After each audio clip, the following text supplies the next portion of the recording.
In prokaryotes, there is a specific binding sequence on the mRNA known as the Shine Dalgarno sequence.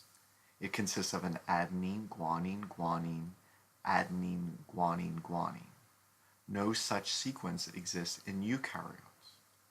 Mutations in this sequence will block translation. In eukaryotes, there is no Shine Dalgarno sequence where the ribosome binds. Instead, the small subunit of the ribosome will bind at the GTP cap and slide along the mRNA until an AUG codon is reached. Usually the first AUG is the start site. This region is the untranslated leader, the space between the GTP cap and the first AUG codon is not converted into protein.